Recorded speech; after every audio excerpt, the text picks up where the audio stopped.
Hello students. चलिए आज हम लोग पढ़ने वाले हैं यूकैरियोटिक प्लांट सेल। ठीक है, तो यूकैरियोटिक प्लांट सेल में हम लोग देखेंगे कि प्लांट सेल का शेप कैसा होता है। तो हम देखेंगे प्लांट सेल का शेप हेक्सागोनल होगा, पॉलीगोनल होगा, किस तरह का, और क्या है आउटर लेयर क्या होता है, इसका सेल वॉल का बना होता है। सबसे पहले हम लोग देखते हैं, यहाँ पर आ जाइए, इसका डायग्राम बनाएंगे। इस तरह का क्या होगा, इस तरह का प्लांट सेल होगा। ये लेयर बना दिया हम लोगों ने, इस तरह का लेयर होगा। और ये हम लोगों ने बना दिया है इस तरह का, इस तरह से ना। ये जो लेयर है, यानी ये लेयर क्या कहलाएगा, ये लेयर कहलाता है प्लाज्मा मेम्ब्रेन, जो सेल वॉल के इनर होता है। यानी कि प्लांट सेल में भी क्या होगा, प्लाज्मा मेम्ब्रेन होता है, एनिमल सेल में भी होता है। एनिमल सेल में ये सबसे आउटर लेयर होता है, प्लांट सेल में ये सेल वॉल के बाद का लेयर होता है। इस तरह से हम लोग देखेंगे क्या हो गया, ये प्लाज्मा मेम्ब्रेन होता है। और प्लाज्मा मेम्ब्रेन जो होता है वह सेमी परमिएबल मेम्ब्रेन होता है एनिमल सेल में और प्लांट सेल दोनों में। हम लोग कंपैरिजन भी करेंगे ना। अब हम लोग ये जो लेयर बना रहे हैं आउटर लेयर, ये बनाएंगे cell wall, that is cell wall. और ये सेल वॉल लेयर क्या होगा, मेडअप ऑफ सेलुलोज। ये किससे बना होता है, सेलुलोज से बना होता है। क्लियर, मेडअप ऑफ सेलुलोज से बना होगा, थिक लेयर होता है। ठीक है, क्योंकि इसी सेल वॉल की वजह से क्या होगा, प्लांट में फिक्स शेप होता है, इसका साइज होता है। तो ये क्या हो गया, सेल वॉल सबसे आउटर लेयर में होता है। इस तरह से हम लोग याद रखेंगे, इस तरह से इसका डायग्राम बनाएंगे। ये हो गया सेल वॉल, इस तरह से इसको हम लोग और सेल वॉल के अंदर हम देखेंगे प्राइमरी, सेकेंडरी, टर्सरी लेयर भी होता है। अब बीच बीच में सेल वॉल में हमें याद रखना है कि बीच बीच में पिट्स होता है। अब ये पिट का क्या काम है, यानी कहीं कहीं पर स्मॉल गैप होगा, गैप नहीं बोलेंगे, एक पोर लाइक स्ट्रक्चर होगा, क्योंकि ये जो सेल वॉल होता है परमिएबल होता है, जबकि ये प्लाज्मा मेम्ब्रेन सेमी परमिएबल होता है, याद रखना है। तो ये जो पिट्स है, इससे क्या होता है, पिट से बॉर्डर पिट बोलते हैं उसको, चारों साइड होता है। उससे क्या होता है, एक्सचेंज ऑफ मटेरियल्स, मटेरियल का एक्सचेंज होता रहता है। ये हमें याद रखना है। अब ये आउटर लेयर हो गया, जो क्या होगा, हार्ड है, प्रोटेक्टिव लेयर है, सेफ प्रोवाइड करता है प्लांट सेल में, that is called cell wall. Cell wall, और ये किससे बना हुआ है, सेलुलोज से बना हुआ है, इसलिए इसको हम लोग सेलुलोजिक सेल वॉल भी बोलेंगे। Clear now. अब हम लोग आते हैं इसका नेक्स्ट में कि इसके अंदर क्या होता है, लार्ज सेंट्रली एक बड़ा सा वैक्यूल्स होता है। इस तरह से हम लोग देखेंगे, लार्ज सेंट्रली वैक्यूल्स होगा। और ये वैक्यूल्स कवर्ड होता है एक मेम्ब्रेन से, सिमिलर टू प्लाज्मा मेम्ब्रेन, याद रखना है, सिमिलर टू प्लाज्मा मेम्ब्रेन, जिसको हम लोग बोलते हैं tonoplast. Similar to plasma membrane, that is called tonoplast. और ये जो बड़ा सा गैप देख रहे हैं हम लोग, ये इसके बोलते हैं वैक्यूल्स। क्या बोलेंगे इसको, वैक्यूल्स बोलते हैं। अब इसके अंदर क्या होता है, तो इसके अंदर क्या होता है, वैक्यूलर सेप। सेप का मतलब यहाँ पर क्या हुआ, इसके अंदर होता है सेप। सेप का मतलब है इसके अंदर वाटर होता है, मिनरल्स होता है, और भी डिफरेंट डिफरेंट टाइप्स का उसमें मटेरियल होता है। यानी सेप के अंदर क्या होगा, वाटर होगा, मिनरल्स होगा।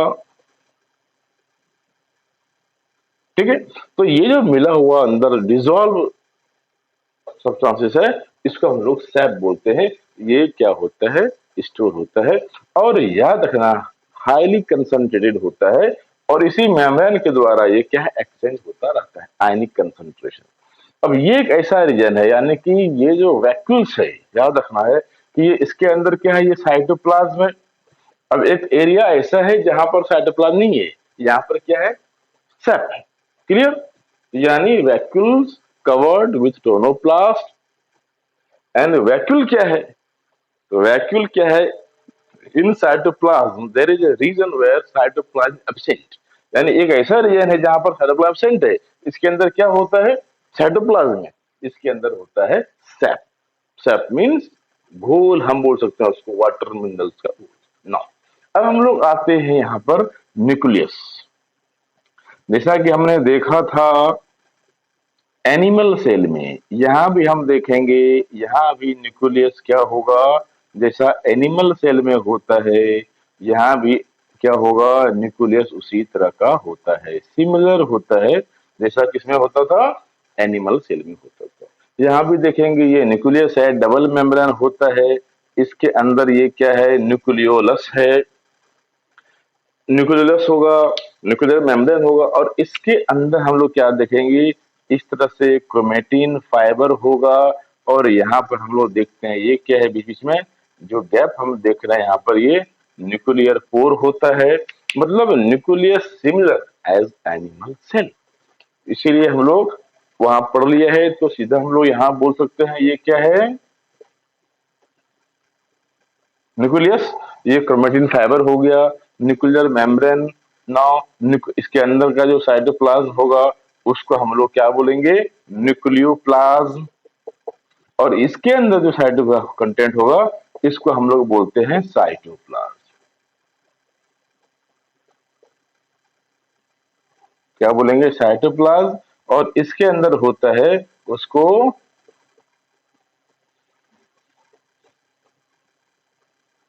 न्यूक्लियोप्लाज्म बोलेंगे। क्लियर? अब हम लोग देखते हैं कि ये न्यूक्लियर मेम्ब्रेन का आउटर लेयर से इस तरह से क्या होता है, एंडोप्लाज्मिक रेटिकुलम इस तरह से अरेंज्ड होता है। इसके आउटर लेयर से ये देखेंगे हम लोग इस तरह से, और ये प्लाज्मा मेम्ब्रेन तक इस तरह से अटैच होता है। अब इस एंडोप्लाज्मिक रेटिकुलम में क्या होता है, अगर ये राइबोसोम्स इस तरह से अटैच हो, राइबोसोम्स अटैच होगा, तब इसको हम लोग बोलते हैं रफ एंडोप्लाज्मिक रेटिकुलम। क्लियर? यानी एंडोप्लाज्मिक रेटिकुलम है। अब एंडोप्लाज्मिक रेटिकुलम क्या होगा, न्यूक्लियर मेम्ब्रेन जो आउटर मेम्ब्रेन है, याद रखना आउटर मेम्ब्रेन से अटैच होकर के ये प्लाज्मा मेम्ब्रेन तक जाकर अटैच हो जाता है। और इसमें क्या होता है, जो राइबोसोम साइटोप्लाज्म में फ्रीली मूव कर रहा है, यानी यूकैरियोटिक है मींस 80s राइबोसोम जहां प्रेजेंट होगा, तो ये राइबोसोम्स एंडोप्लाज्मिक रेटिकुलम में अटैच होता है। जब ये अटैच हो जाएगा then that is called rough endoplasmic reticulum.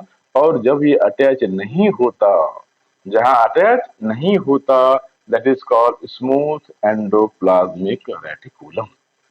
Clear? क्या बोलेंगे इसको, स्मूथ एंडोप्लाज्मिक रेटिकुलम बोलेंगे। ना, अब हम लोग आते हैं इसके अंदर क्या होता है, याद रखना है इसके अंदर क्या होगा, लाइसोसोम भी प्रेजेंट होता है। क्या होगा, लाइसोसोम। लेकिन एनिमल सेल के कंपेरिजन में इसमें बहुत फ्यू होता है, कम होता है। ठीक है? और यहाँ पर इसको हम लोग प्लांट सेल में इस लाइसोसोम को क्या बोलेंगे, स्फेरोसोम।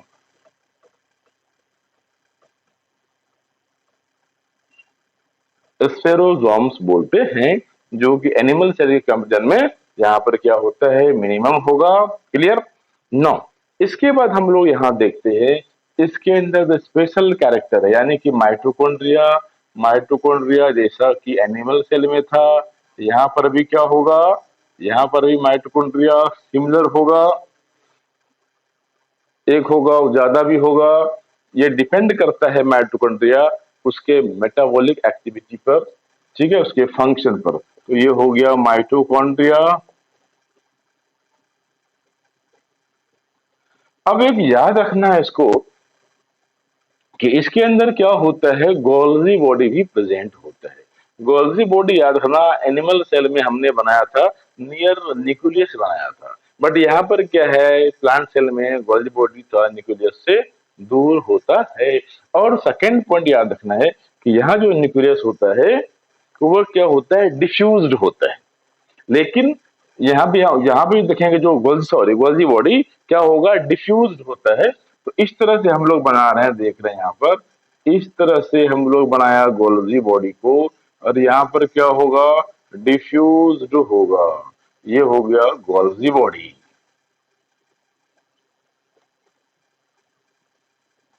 गोल्जी बॉडी है, यहाँ पर देखेंगे ये डिफ्यूज्ड है। हम लोग यहाँ पर इसको प्लांट सेल में गोल्जी बॉडी को डिक्टियोसोम भी बोलते हैं।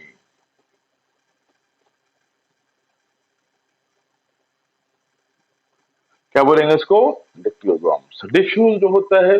और यहाँ पर भी जिस तरह एनिमल सेल में ये क्या होता है, कॉनकेव होता है किधर, टुवर्ड्स प्लाज्मा मेम्ब्रेन, और कॉन्वेक्स होता है टुवर्ड्स न्यूक्लियस।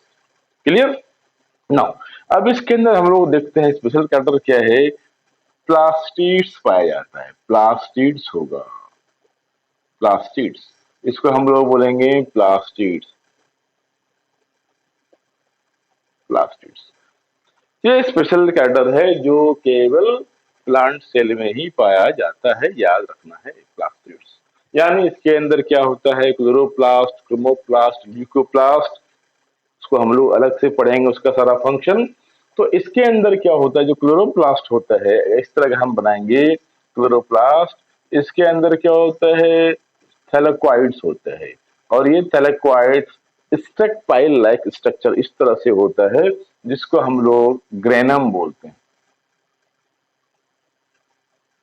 और इस ल्यूमेन के अंदर क्या होगा, इस ल्यूमेन थैलेक्वाइड के ल्यूमेन के अंदर क्या होता है, पिगमेंट होता है, जिसको हम लोग क्लोरोफिल बोलते हैं, जो फोटोसिंथेसिस में हेल्प करता है। तो इसका डिटेल हम लोग जब हम सेल ऑर्गेनेल्स पढ़ेंगे उसमें पढ़ेंगे। अभी सिंपल जानना है कि ये प्लांट सेल में क्या होगा, प्लास्टिड्स होता है। प्लास्टिड्स में तीन पार्ट हो गया, थ्री टाइप्स का होता है, leucoplast, chromoplast and chloroplast. Clear now. इसके बाद देखते हैं इसके अंदर क्या होता है, साइटोस्केलेटन होता है। जो सिमिलर एनिमल सेल की में जैसा होता है, यहाँ भी होता है साइटोस्केलेटन, जो शेप मेंटेन करने में हेल्प करता है। इसके अलावा हम देखेंगे यहाँ पर क्या होगा, साइटो इसके अंदर होता है माइक्रोबॉडीज। क्या होगा, माइक्रोबॉडीज।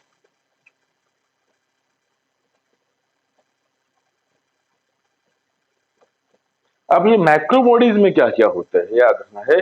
तो मैक्रोबॉडी के अंदर हम लोग देखेंगे यहाँ पर क्या होगा, स्टेरोजोम भी होता है,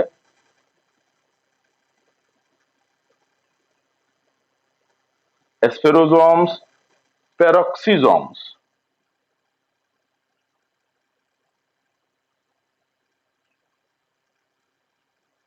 पेरोक्सीजोम, ग्लायोक्सीजोम।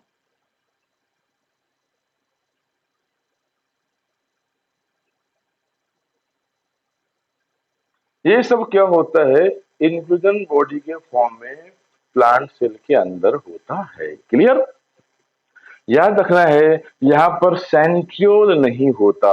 जैसे एनिमल सेल में सेंट्रियोल होता था, डिवीजन में हेल्प करता था, यहाँ पर याद रखना है सेंट्रियोल एब्सेंट होगा। क्लियर, सेंट्रियोल एब्सेंट होगा। लेकिन यहाँ पर हम देखेंगे प्लास्टिड्स प्रेजेंट है, जो एनिमल सेल में एब्सेंट होता है। प्लाज्मा मेम्ब्रेन यहाँ पर देखेंगे इनर है, और हम लोग देखेंगे वहां पर भी होता है, एनिमल सेल में भी प्रेजेंट होता है। नौ, अब देख रहे हैं ये सेल वॉल है और ये प्लाज्मा मेम्ब्रेन है। अब इसके बीच में भी देख रहे हैं स्पेस दिख रहा है। इस बीच का जो स्पेस होता है, बॉर्डर होता है, उसको हम लोग क्या बोलते हैं, उसको हम लोग बोलते हैं लोमाजोम। क्या बोलेंगे, लोमाजोम्स बोलते हैं उसको। यानी ये बीच का स्पेस होता है। ठीक है, तो ये क्या हुआ, this is all about plant cell. अगर हम कंपेरिजन करें प्लांट एनिमल सेल में, तो देखते हैं सबसे पहले कि plastids present in plant cell, whereas plastid absent in animal cell. Second point देखेंगे, centriole is present in animal cell, जबकि हम लोग देखेंगे in plant cell centriole is absent. Lysosome few होता है in the form of spherosomes, Golgi body is present in, क्या होगा, in the diffuse form and that is called dictyosomes, clear, and microbodies are present spherosomes, peroxisome and glyoxysomes. तो ये क्या हुआ, this is all about plant cell. ठीक है, अब next हम लोग सेल ऑर्गेनेल्स को देखेंगे।